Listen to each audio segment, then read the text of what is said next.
Hi, everyone. Welcome to our second interview. We're here today with Ann Fischer Silva. For those of you, if this is your first time watching one of these interviews, basically what these are is we have a Facebook group of natural health entrepreneurs where we get together and we talk about the business side of being a natural health entrepreneur. So many times we get really educated on actual health topics, but we kind of forget about the business side. And I've seen it over and over again where it kind of feels like we're all out on our own trying to learn business. And I feel there's no need to be on your own. And so this group collectively just gets together and talks through some of the business topics of being an entrepreneur.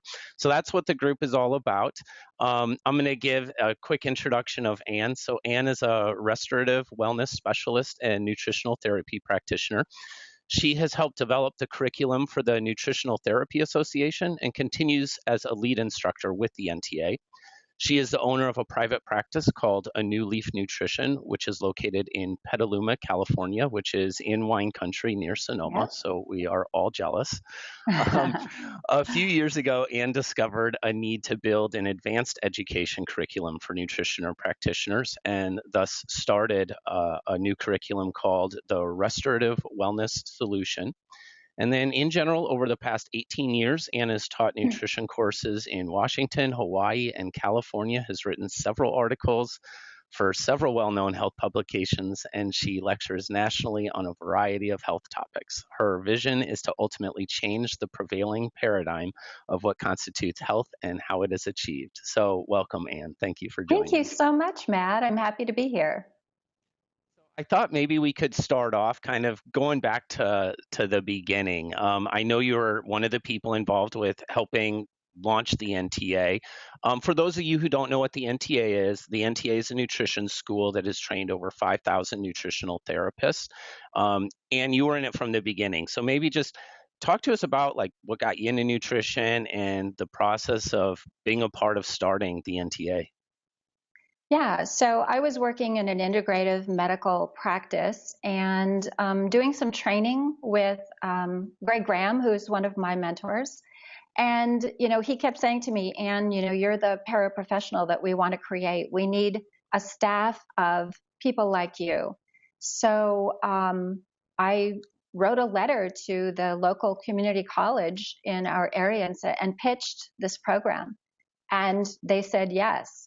So Gray and I then wrote the program and started the class there at South Puget Sound Community College. And from there, it's grown to, I think there are 15 venues across the country now.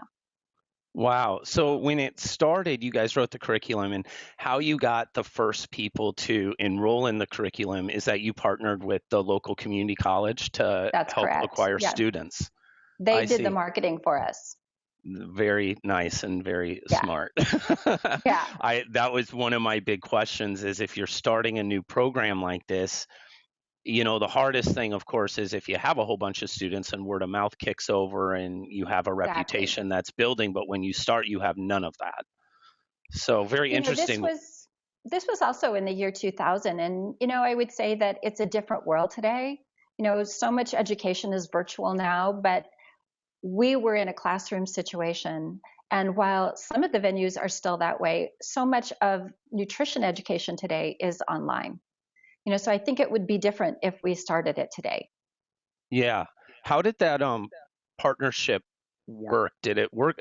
I don't even know if the NTA is still works with that college, or I mean, did it work? Did the That partnership work well?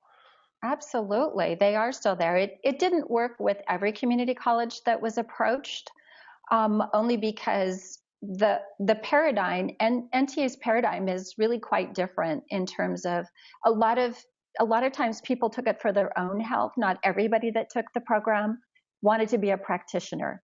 It has morphed and changed over the years, and now it is very much a practitioner course. Got it. Great. Yeah. So after the NTA, so you then decided to start your own practice and moved to Petaluma. Can you tell us about that? Yeah, so when I moved to Petaluma, I left that integrative medical practice and I thought I would just partner with someone, and it proved very difficult to find somebody that was a really good fit in the kind of work that I was doing. So I took somewhat of a hiatus and just started really delving into studying. And I was fortunate enough to be able to study with some of the really great nutritional pioneers, and a lot of them aren't even around anymore. You know, people like Michael Dobbins and Janet Lang, and people who I consider my mentors. And I just began to amass a toolkit of ways to help clients with their health. And, you know, I would also say that when I started out 18 years ago, I could sit down with someone and look at a food journal and make a few recommendations, and they would get markedly better. It's not like that anymore. People are sicker today, you know, with 1 in 50 people with autoimmune diseases. It's a different world now, and it has to go beyond just looking at diet. You know, there needs to be a deeper assessment with clients. So your private practice is called New Leaf Nutrition, right? Mhm. And do you have a physical location? Did you start with the physical location, or did it start kind of out of your home, or how did it all start, and where has it evolved into? Yeah, it kind of was the opposite of that, in that I always have had a physical office. Last month, I closed my physical doors and went 100% virtual. I would say that 99% of my clients are in different parts of the United States and the world. And I have found that with the kind of work that I do, I don't need to be in the same room with them. You know, I'm doing a lot of um, testing and objective assessments. And so we can do that from anywhere. So it kind of morphed in the way that I was starting to see clients in a physical situation locally. And then I just started to get clients that built out from all over. So a physical location, I think, just as a newer entrepreneur who maybe is newer into nutrition therapy, opening a physical location sounds expensive and hard. Um, and it's probably also what I would think that most people are wanting to do. So, can you tell us, like, was it hard and expensive to open up the physical doors? And then what did you see the benefits of having the physical doors? Like, is there a general recommendation of, yeah, it's a good thing or it's a bad thing? Or is there any advice you would say where, if you're doing this, having a physical location is great, but if you're doing this, then you don't need one? It's a really good question.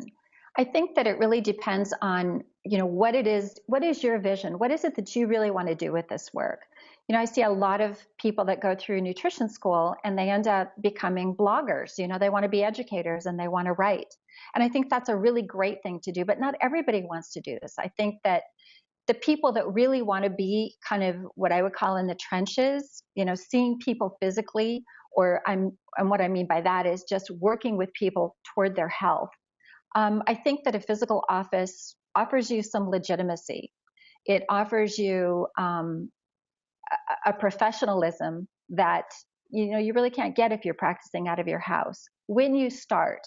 And I know I just said that I'm now practicing virtually and I'm in my house right now. But it took me a while to get that kind of reputation where it doesn't really matter where I practice. I think starting out, what you can do is you can find a chiropractor. That's what I did. I found a couple chiropractors locally in my town who had a little office. It didn't cost me a fortune, and I was able to just go a couple times a week as I built my practice.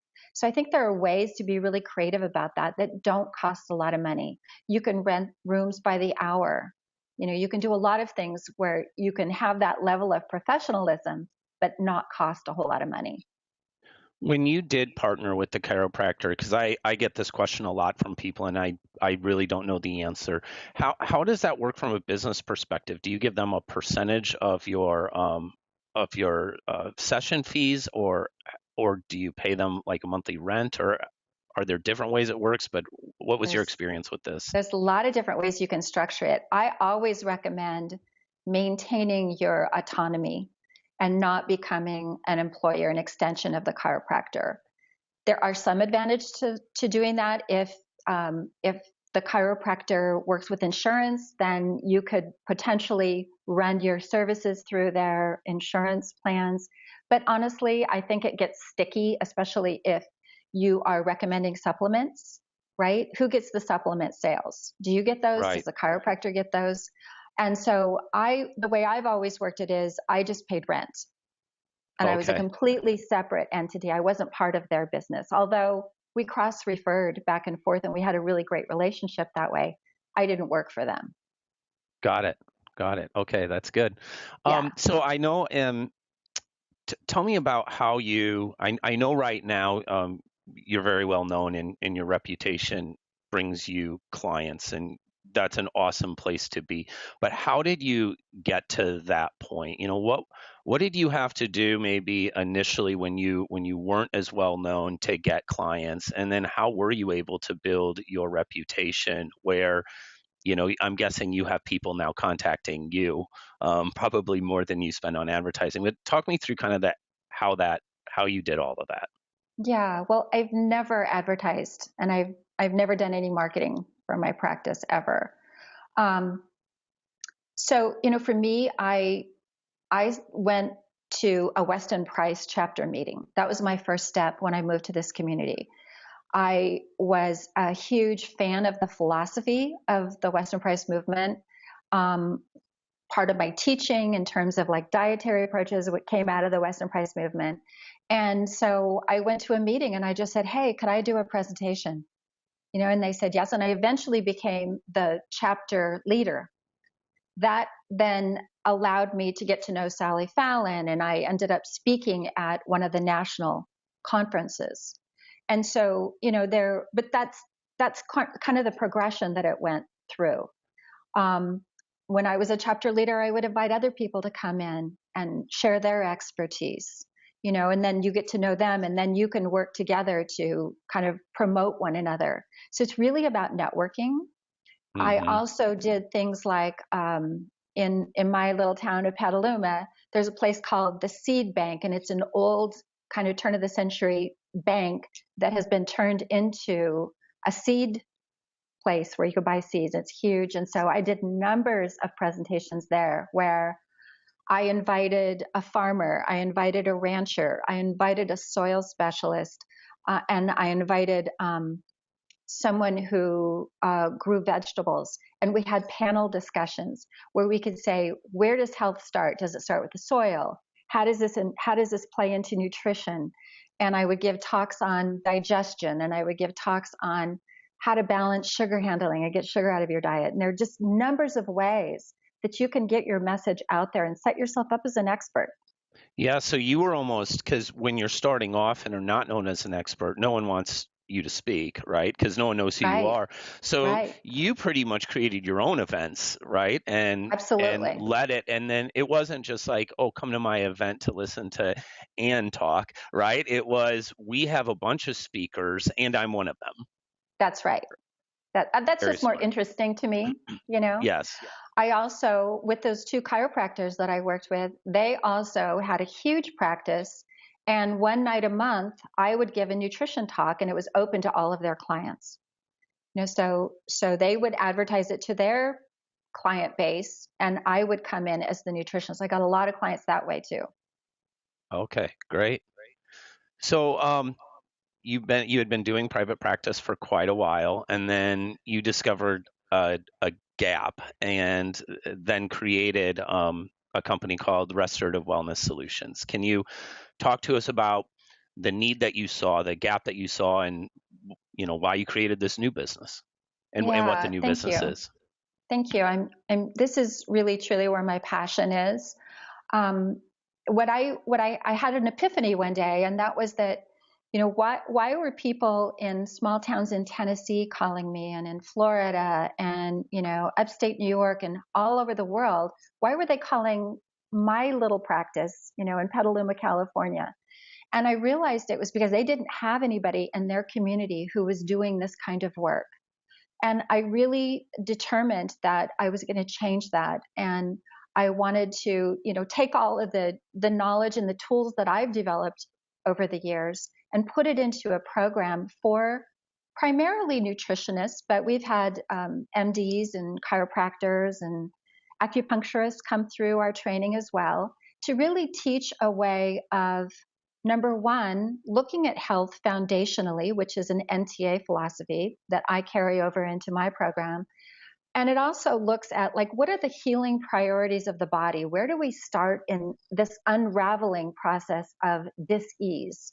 How do we make that happen for an individual?